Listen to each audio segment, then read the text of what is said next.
अभी तक जो हमारी क्लास पॉलिटी की चली है उसमें हमने बहुत से टॉपिकों का एनालिसिस कर लिया, उसका विस्तार पूर्वक अध्ययन कर लिया है। प्रश्न कैसे बनते हैं उन पे भी बिंदुओं पे हमने चर्चा कर ली है। और जो हमारा करंट में टॉपिक चल रहा है वो चल रहा है राष्ट्रपति, यानी हम भाग 5 पे चर्चा कर रहे हैं और उसके अंतर्गत जो पहला टॉपिक है वो है राष्ट्रपति। तो राष्ट्रपति के हमने पद के बारे में जाना, निर्वाचन के बारे में जाना, निर्वाचन की रीति के बारे में जाना, क्या योग्यता है, क्या कार्यकाल है, इन सब के बारे में जानने के बाद हमने राष्ट्रपति की शक्तियों पे चर्चा की, जिसमें हमने उसकी कार्यकारी शक्ति, विधायी शक्ति और न्यायिक शक्ति, इन शक्तियों के बारे में हमने चर्चा करी है। अब आज का जो हमारा क्लास है उस क्लास में हम किस टॉपिक पे चर्चा करेंगे? राष्ट्रपति की जो शेष बची शक्तियां हैं उन पे हम चर्चा करेंगे। तो आइए देखते हैं। तो आज का हमारा वही टॉपिक, क्या टॉपिक है?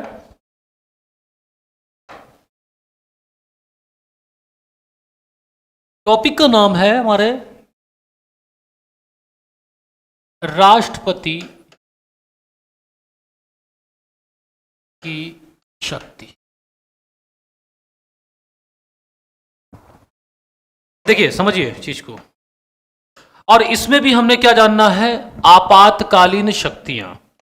क्या जानना है? आपातकालीन शक्तियों के बारे में। तो आज का जो हमारा मेन टॉपिक है वो है आपातकालीन शक्तियां। आपातकालीन शक्ति, बात समझिए। पहली बात तो आपातकाल क्या होता है, इमरजेंसी है क्या? इमरजेंसी एक ऐसी सिचुएशन है जिसको कभी भी हम प्रिडिक्ट नहीं कर सकते कि ये सिचुएशन कब और किस तरह से आएगी। अचानक घटित होने वाली घटना। तो संविधान में भी ऐसी घटनाओं के लिए कि जो अचानक घटित हो जाएं, और लेकिन संवैधानिक तंत्र का जो सुचारू ढंग से वो चलता है, वो चलता रहा, देश की व्यवस्था ना गड़बड़ हो, तो संविधान में इसके बारे में प्रावधान किए गए। तो इमरजेंसी, सबसे पहले इमरजेंसी आया कहाँ से? जो इमरजेंसी प्रावधान है, प्रोविज़न है, कहाँ से आए हैं? सबसे पहले आप जानिए,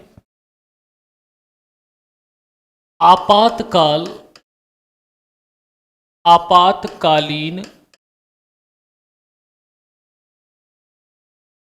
प्रावधान ये कहाँ से आए हैं? आपातकालीन प्रावधान जो आए हैं भारतीय संविधान में, वो आए हैं गवर्नमेंट ऑफ इंडिया एक्ट 1935। यानी आपातकालीन का जो स्रोत है प्रावधानों का, वो गवर्नमेंट ऑफ इंडिया एक्ट 1935 से लिया गया। अब यहां दूसरी चीज जो एग्जाम में बहुत पूछी जाती है, क्या है? आपातकाल के समय, आपातकाल के समय मूल अधिकारों का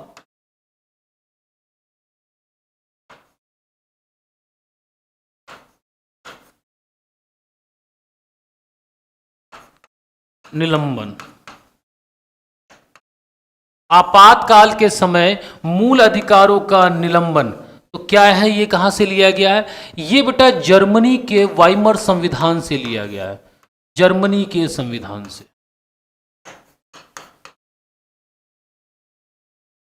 कहां से लिया गया है? जर्मनी के संविधान से। अब जब प्रश्न बनता है उसमें प्रश्न में यह रहता है कि आपातकाल कहां से लिया गया है, और ऑप्शन में हमेशा रहता है जर्मनी। इसीलिए बार बार ये आंसर, ये एक मिथ बन गया है, चीजें उठ गई हैं कि जर्मनी से आपातकालीन प्रावधान लिए गए हैं, लेकिन वास्तविक रूप से जर्मनी से आपातकाल के समय मूल अधिकारों का निलंबीकरण लिया गया है। तो ये दो चीजें समझ में आई। यहां से प्रश्न आते हैं, इस चीज को आप ध्यान रखिएगा। अब देखिए, आपातकालीन शक्तियां क्या हैं।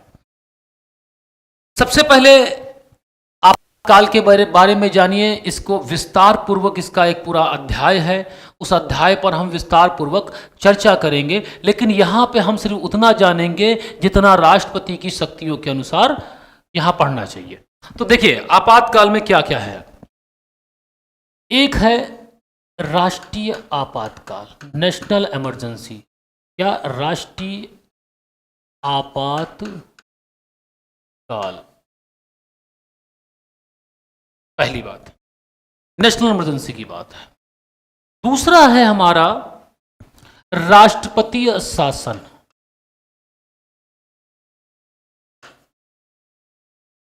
इसे राष्ट्रपति शासन कहते हैं। और तीसरा है वित्तीय आपातकाल।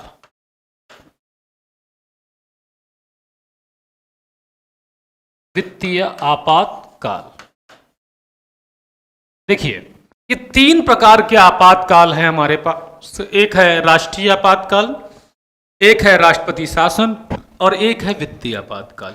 राष्ट्रीय आपातकाल जो है वो संविधान के किस आर्टिकल में है? राष्ट्रीय आपातकाल या नेशनल इमरजेंसी संविधान के आर्टिकल 352 में है। और वही राष्ट्रपति शासन संविधान के आर्टिकल 356 में है। और वित्तीय आपातकाल संविधान के आर्टिकल 360 में है। मेरी बात समझ में आई? यहां पे तीन प्रकार के आपातकाल हैं और इन तीनों प्रकार के आपातकाल में किसके पास शक्ति है? ये सभी शक्तियां विद्यमान किसमें हैं? राष्ट्रपति में। इन तीनों की उद्घोषणा कौन करता है?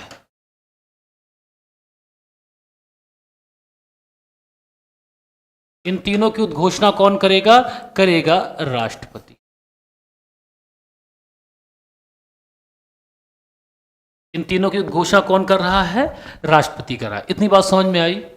यहां तक किसी प्रकार का कोई दिक्कत? यहां पर किसी प्रकार की कोई दिक्कत? चलिए आगे देखिए। आगे एक चीज और है। क्या है आगे? राष्ट्रीय आपातकाल क्या है, राष्ट्रपति शासन क्या है, और आपका क्या वित्तीय आपातकाल। देखिए राष्ट्रीय आपातकाल,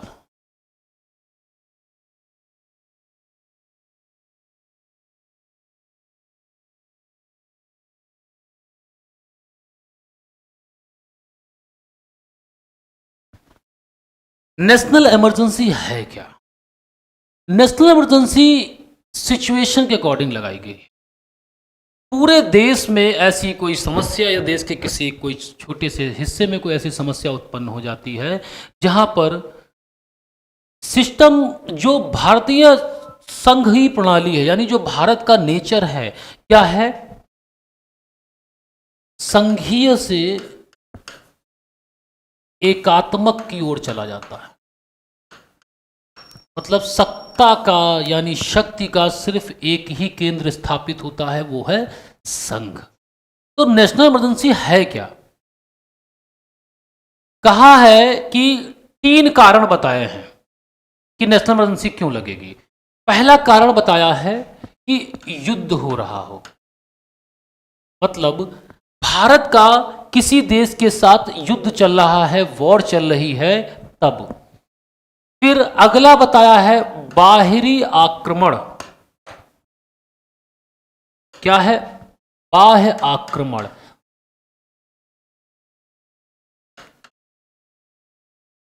बाह्य आक्रमण मतलब किसी देश ने भारत पर अटैक कर दिया है। किसी देश ने भारत पे अटैक कर दिया है, जैसे मान लीजिए पाकिस्तान ने या चाइना ने या कोई और देश जिसने भारत के साथ अचानक हमला बोल दिया है, आके उसकी सीमाओं पर युद्ध शुरू हो गया है, तो बाह्य आक्रमण हो गया। फिर अगला है यहां पर सशस्त्र विद्रोह। विद्रोह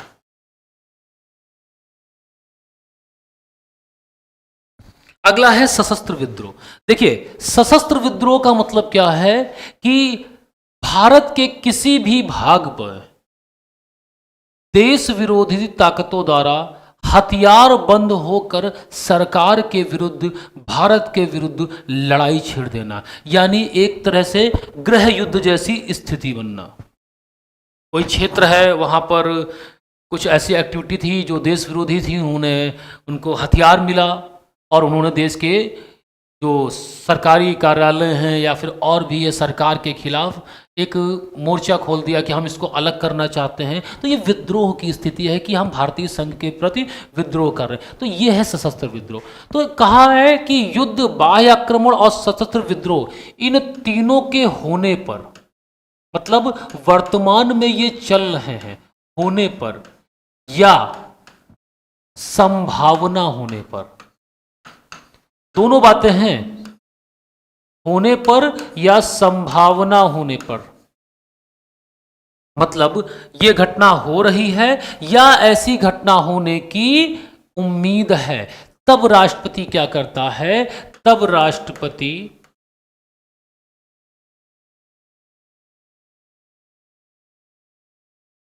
आर्टिकल 352 के अंतर्गत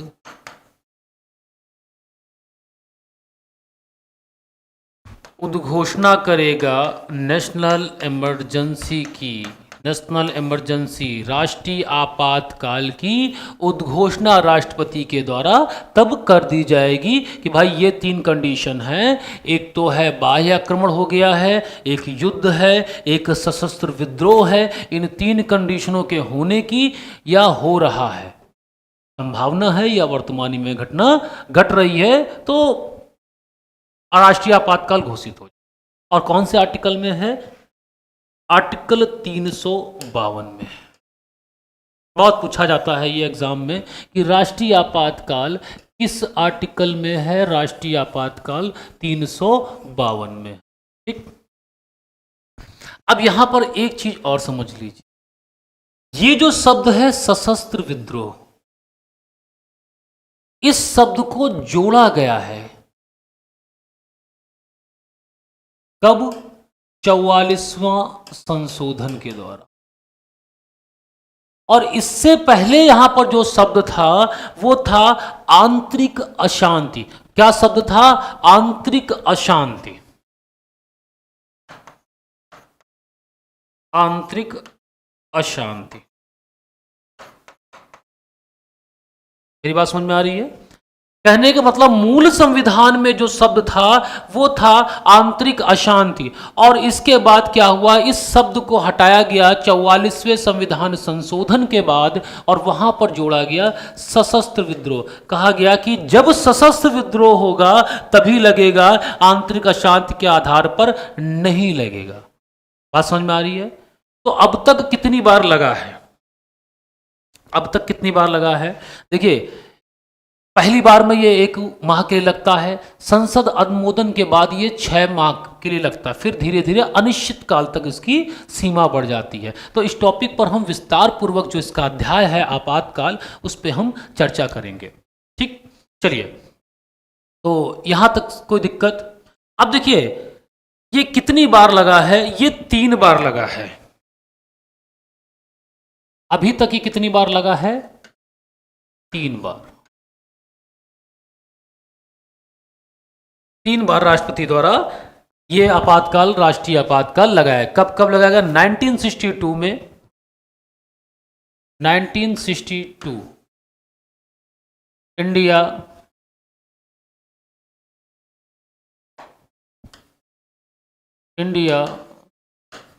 चाइना वॉर, जो इंडो चाइना वॉर हुई थी, तो उसके बाद 1962 में ये लगाया गया। फिर 1971 में लगा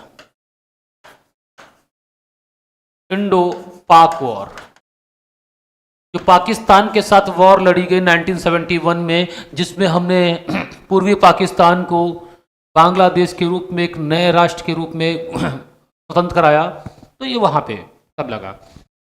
फिर एक लगा 1975 में, 1975 में, और ये लगा था आंतरिक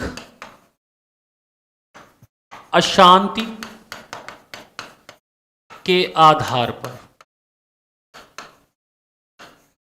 ये लगा था आंतरिक अशांति के आधार पे। तो अभी तक 3 बार राष्ट्रीय आपातकाल लगा है। कितनी बार? 3 बार राष्ट्रीय आपातकाल लगा है।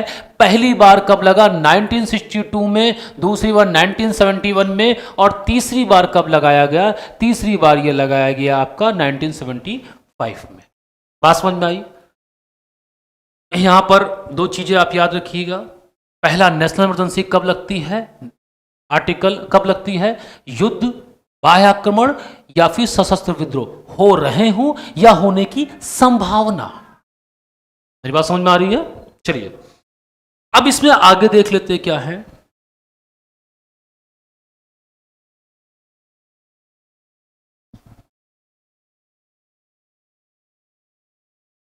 पहली बार में ये कब लगता है, कितने समय के लिए, 1 माह, ठीक। और संसद के अनुमोदन के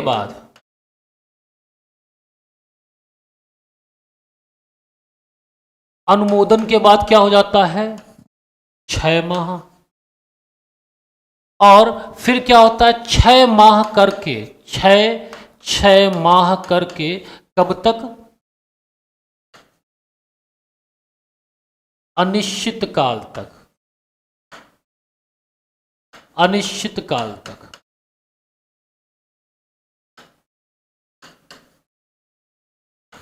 ठीक, यानी जो इसकी अवधि है वास्तविक रूप से इसकी अवधि अनिश्चित काल तक है, लेकिन पहली बार में 1 माह, फिर संसद जब 1 माह में अनुमोदन कर देगी तो 6 माह करके इसकी अवधि को बढ़ाया जा सकता है, नेशनल इमरजेंसी को। बात समझ में आ रही है? अब देखिए प्रभाव क्या होता है, यहां पर जो प्रभाव है, 2 चीजें हैं। प्रभाव को समझिए, संघीय से एकात्मक की ओर चले जाते हैं। आर्टिकल 20 और 21 मूल अधिकार के अतिरिक्त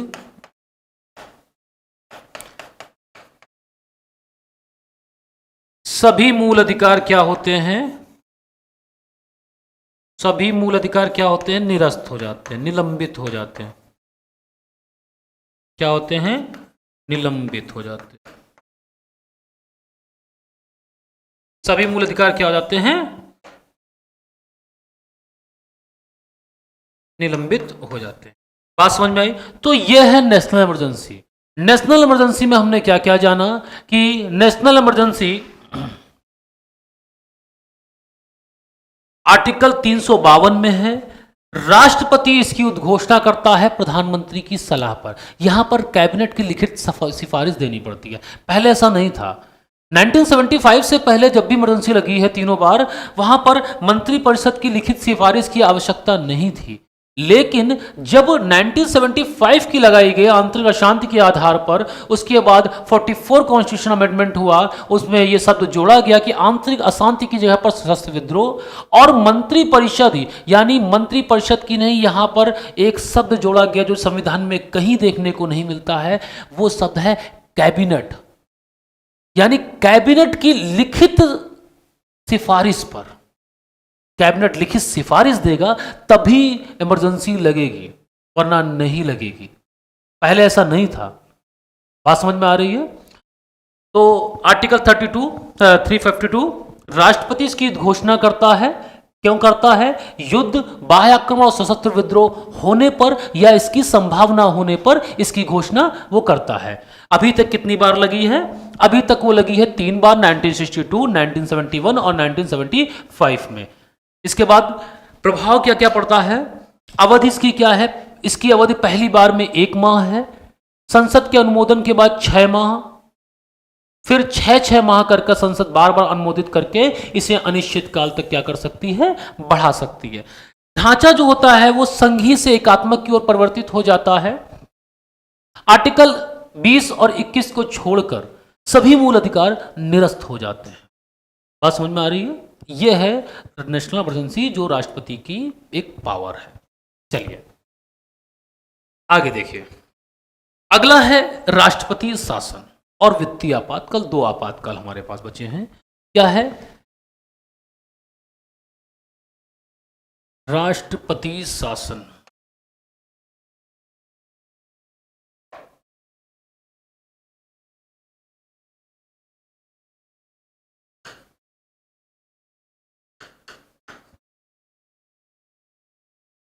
देखो, राष्ट्रपति शासन क्यों लगता है? राष्ट्रपति शासन किसी राज्य में लगता है, किसी राज्य में, तो उसका आधार क्या है? आधार यह है कि राज्य का संवैधानिक तंत्र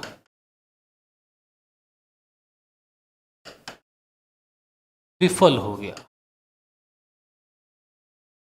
राज्य का संवैधानिक तंत्र विफल होने की कगार पर क्या होता है? कंडीशन पे उस राज्य में राष्ट्रपति शासन लग जाता है, यानी राष्ट्रपति उसके के नियंत्रण में वहां का शासन चला जाता है। अब विफलता का मतलब क्या है?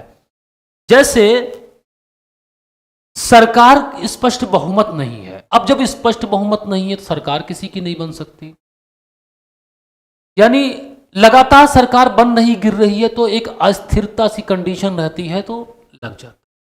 सरकार अपने दायित्वों को पूरा नहीं कर पा रही संविधान के अनुसार, वो इस राज्य की शासन व्यवस्था को नहीं चला पा रही है। दूसरा, केंद्र की जो केंद्र आदेश दे रहा है, जो केंद्र बातें कह रहा है, उनको वो लागू नहीं कर रही है, लागू करने से मना कर रही हैं। उनके जो चीजें हैं उनके बीच में क्या है? प्रॉब्लम क्रिएट हो रही है। बात समझ में आ रही है? तो इसमें ये लगेगा क्यों इन आधार पर, लेकिन कैसे? तो आधार तो ये है, फिर इसके बारे में राज्यपाल के प्रतिवेदन, मतलब राज्यपाल इस बात का रिपोर्ट दे दे केंद्र को कि आप इस राज्य में राष्ट्रपति शासन लागू कर दिया क्योंकि इसका संवैधानिक तंत्र जो है वो विफल हो चुका है, या राष्ट्रपति स्वतः संज्ञान ले ले, स्वतः संज्ञान ले ले, या राष्ट्रपति स्वतः संज्ञान ले ले। इन दोनों कंडीशन में उस राज्य में क्या? राष्ट्रपति शासन लगा दिया जाएगा। इन दोनों ही कंडीशन में उस राज्य में राष्ट्रपति शासन लगा दिया जाएगा। मेरी बात क्लियर हुई यहां तक? चलिए अब देखो, जैसे ही राष्ट्रपति शासन लगेगा उसका सीधा सीधा कहां चला जाएगा? केंद्र के हाथ में, यानी राष्ट्रपति के पास। अब प्रभाव क्या पड़ेगा? प्रभाव को समझिए। मूल अधिकारों पे कोई प्रभाव नहीं,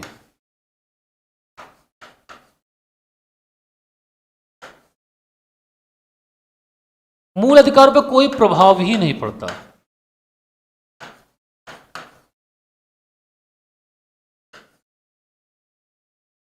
मंत्रिपरिषद या कैबिनेट की लिखित सिफारिश की आवश्यकता नहीं होती है। अब निर्वाचन आयोग अगर कहता है कि इस राज्य में चुनाव कराने चाहिए, राष्ट्रपति शासन हट। अब यहां पर देखिए, राष्ट्रपति शासन सबसे लंबा लगा, सबसे लंबा राष्ट्रपति शासन जो लगा वो पंजाब में लगा, और सबसे ज्यादा बार शासन लगा उत्तर प्रदेश, सबसे ज्यादा। अब राष्ट्रपति शासन का यह है कि जितनी भी राज्य विधानमंडल की शक्तियां हैं सब संसद में निहित हो जाती हैं, यानी उस राज्य के बारे में जो कानून बनाने की शक्ति है वो शक्ति किसके पास चली जाती है? वो शक्ति चली जाती है संसद के पास। अब संसद ही उसके बारे में क्या करेगा? डिसीजन लेगा। तो पहली बात देखो, यहां पर जो बात है वो क्या है कि राज्य का संवैधानिक तंत्र क्या है? विफल है। और राज्य का संवैधानिक तंत्र की विफलता का सिर्फ इतना मतलब है कि वो राज्य अपनी शासन व्यवस्था को संविधान के अनुसार नहीं चला पा रहा, यानी जो संविधान में बातें कही गई हैं उनके अनुसार वो शासन को नहीं चला पा रहा है। बात समझ में आ रही है? बोलिए। तो राज्यपाल भाई केंद्र का व्यक्ति है, केंद्र ने उसे वहां पे रखा है, संवैधानिक प्रमुख भी है, तो राज्यपाल अपनी रिपोर्ट दे देगा कि भाई यहां पे संवैधानिक तंत्र विफल, राष्ट्रपति के पास भेज देगा, राष्ट्रपति मंत्रिपरिषद की सलाह पे वहां पे लगा देंगे राष्ट्रपति शासन, या राष्ट्रपति मंत्रिपरिषद की सलाह पर स्वतः संज्ञान में ले ले कि भाई यहां का जो शासन है नहीं, सरकार बर्खास्त, राष्ट्रपति शासन लगा दिया जाएगा। बात समझ में आ रही है? बोलिए। अब देखिए, जब इसकी उद्घोषणा होगी तो पहली बार में 2 माह, 2 माह तक। फिर संसद के अनुमोदन के बाद, संसद के अनुमोदन के बाद 6 माह करके अधिकतम कितने वर्ष तक? अधिकतम 3 वर्ष तक इसे लगाया जा सकता, अधिकतम 3 वर्ष तक उस राज्य में लग सकता है। लेकिन ये आगे भी चीज़ें बढ़ सकती हैं, ऐसा कुछ नहीं है कि बार बार इसी संसद अनुमोदन, लेकिन अधिकतम 3 वर्ष। उसके बाद अगर कंडीशन नहीं है, चुनाव आयोग रिपोर्ट नहीं देता, तो फिर लगा दिया जाता है। ठीक है, इतनी बात समझ में आई? इतनी बात समझ में आई? तो ये था हमारा राष्ट्रपति शासन। आपने बहुत बार सुना होगा, पंजाब में जब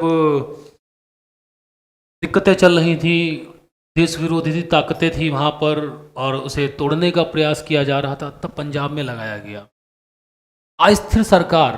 अब जैसे एग्जाम्पल के तौर पर समझिए,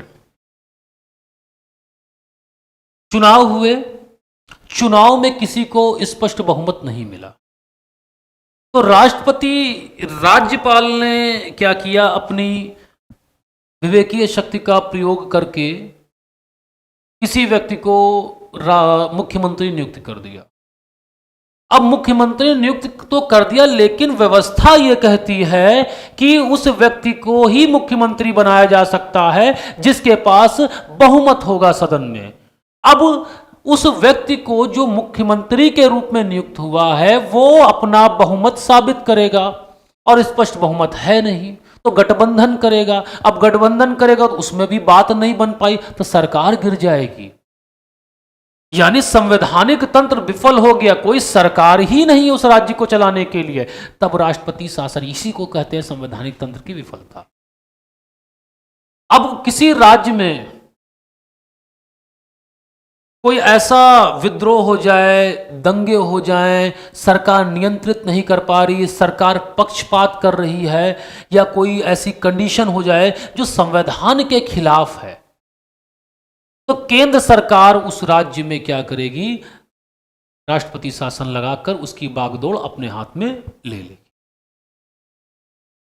ज्यादातर जो अब लगा है पिछले कई दिनों में, जैसे कर्नाटका में येदियुरप्पा वगैरह, या जम्मू कश्मीर में, इन सब राज्यों में बहुत बार जब लगता रहता है, या तो इसका एक ही रीज़न होता है कि ज़्यादातर देखा गया है कि स्पष्ट बहुमत ना होना। जब स्पष्ट बहुमत नहीं है तो सरकार नहीं बनेगी, सरकार नहीं तो देश का शासन, उस राज्य का शासन नहीं चल सकता, यानी संवैधानिक तंत्र विफल। बात समझ में आ रही है? ठीक, अब अगला देखो क्या है। अगला जो आपातकालीन शक्ति है राष्ट्रपति की, वो है वित्तीय आपातकाल।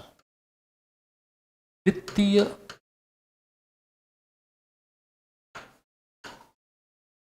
आपातकाल, वित्तीय आपातकाल आर्टिकल 360 में क्या है? वित्तीय आपातकाल, वित्तीय आपातकाल का मतलब है जो वित्त से जुड़ी इमरजेंसी है, वित्त से जुड़ी इमरजेंसी। अब समझो, देश में ऐसी स्थिति उत्पन्न हो जाए कि उसकी साख खतरे में, यानी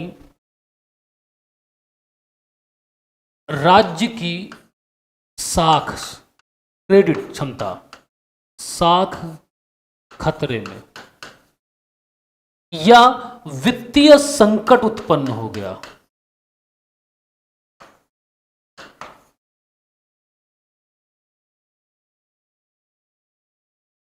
जैसे अभी आप लोग देख रहे होंगे कि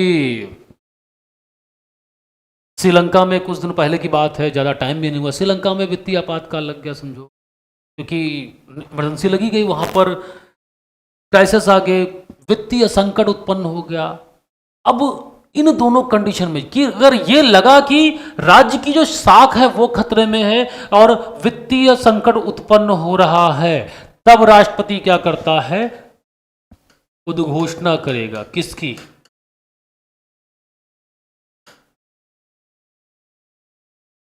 किसकी करेगा उद्घोषणा?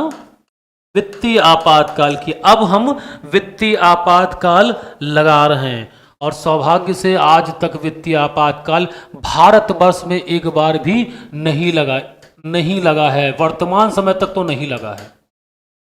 वर्तमान समय तक नहीं लगा है वित्तीय आपातकाल, क्योंकि ऐसी कंडीशन देश की कभी नहीं पहुंची कि ना तो उसकी शाख पर कभी खतरा हुआ और ना ही वित्तीय संकट उत्पन्न हुआ। हालांकि कुछ कंडीशनें कभी आई ऐसी कि लगा कि वित्तीय आपातकाल लग जाएगा।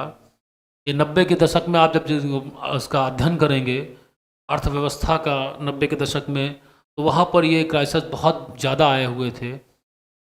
फिर भारत सरकार को अपनी नीतियों में परिवर्तन करना पड़ा था। तो वहाँ पर कभी ऐसा हुआ नहीं, आज तक वर्तमान समय तक भारत में ऐसा नहीं हुआ है कि वित्तीय आपातकाल जैसी चीज़ों को लगाने की जरूरत पड़े। मेरी बात समझ में आ रही है? तो ये आपातकालीन शक्ति, राष्ट्रपति की आपातकालीन शक्तियां तीनों कंप्लीट हो चुकी कि राष्ट्रपति के पास नेशनल इमरजेंसी पावर है, राष्ट्रपति शासन की पावर है और वित्तीय आपातकाल जैसी शक्तियां उसमें विद्यमान है। इतनी बात समझ में आई? अब देखिए अगली शक्ति उसकी क्या है। अगली है वित्तीय शक्ति। राष्ट्रपति की वित्तीय शक्ति क्या है? वित्तीय शक्ति जो वित्त से जुड़ी शक्ति है।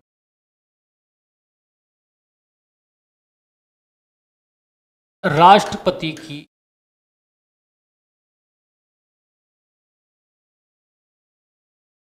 वित्तीय शक्ति क्या है? वित्तीय शक्ति, सबसे पहले एक चीज जानिए, राष्ट्रपति की वित्तीय शक्ति के बारे में क्या है? बजट।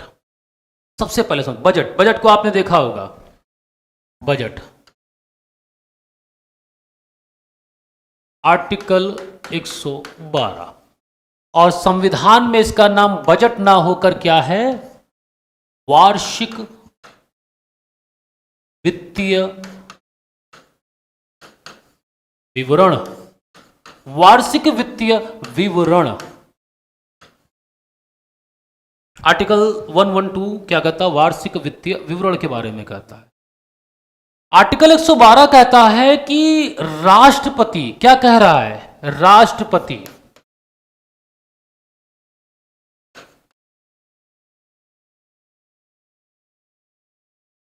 राष्ट्रपति प्रत्येक वित्तीय वर्ष में सरकार के प्राप्ति और उनके व्यय का लेखा जोखा, अनुमानित खर्च और प्राप्ति का लेखा जोखा संसद के दोनों सदनों में रखवाएगा। कौन रखवा रहा है? राष्ट्रपति। रखता कौन है? वित्त मंत्री। बजट प्रस्तुत वित्त मंत्री करता है, लेकिन प्रस्तुत करवाता कौन है? राष्ट्रपति कराता है। ये उसकी वित्तीय शक्ति है। आर्टिकल 112 के अंतर्गत कहता है कि राष्ट्रपति द्वारा प्रत्येक वित्तीय वर्ष में सरकार के कुल अनुमानित प्राप्तियां और खर्च का विवरण संसद के दोनों सदनों में रखवाया जाता है। कौन रखवा रहा है? राष्ट्रपति रखवा रहा है। तो आर्टिकल 112 जो बजट जिसे कहा जाता है, हम लोग साधारण बोलचाल की भाषा में उसे बजट कहते हैं, लेकिन संवैधानिक तौर में उसका नाम क्या है? नाम है वार्षिक वित्तीय विवरण। तो इसे कौन रखवाता है? इसे रखवाता सॉरी इसे कौन रखवाता है? इसे राष्ट्रपति के द्वारा संसद में रखवाया जाता है। किसके द्वारा रखवाया जाता है? राष्ट्रपति के द्वारा संसद में रखवाया जाता है। बात समझ में आ रही है? फिर राष्ट्रपति वित्त आयोग, जो वित्त आयोग है उसकी स्थापना, उसकी गठन करता है। क्या करता है? राष्ट्रपति वित्त आयोग, वित्त आयोग का गठन करता है। 280 आर्टिकल 280 के अंतर्गत वित्त आयोग का गठन करता है।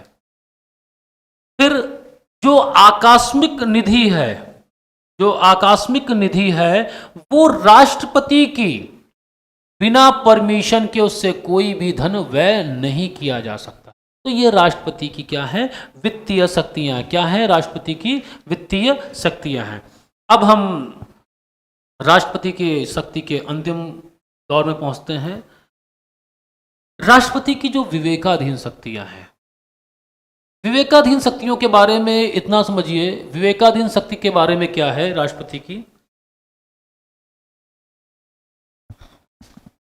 आर्टिकल 75 प्रधानमंत्री की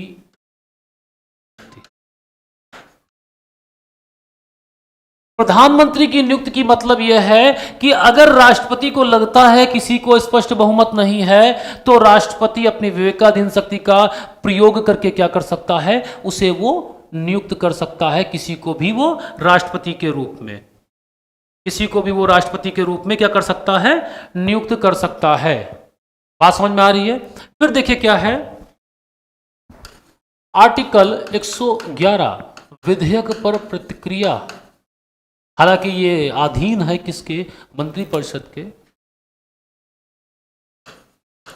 जैसे जेबी वीटो जैसी शक्ति उसके पास मौजूद है, जेबी वीटो जैसी शक्ति उसके पास मौजूद है, तो ये राष्ट्रपति की विवेकाधीन शक्तियां है। अब राष्ट्रपति का जो अध्याय है वो यहीं पर समाप्त होता है। हमने हर एक बिंदु के बारे में यहाँ पर जाना है, हर एक बिंदु के बारे में जानने के बाद हमने इसे यहाँ पर कंप्लीट किया है। हमारे सभी जो इसके रिलेटेड वीडियो हैं उसमें आपको राष्ट्रपति के बारे में पूरी जानकारी मिल जाएगी। तो आज राष्ट्रपति का टॉपिक खत्म होता है। अब हम आगे अगले टॉपिक के साथ मिलते हैं आप लोग के साथ में, तब तक जुड़े रहिए एग्जाम कोच के साथ। धन्यवाद।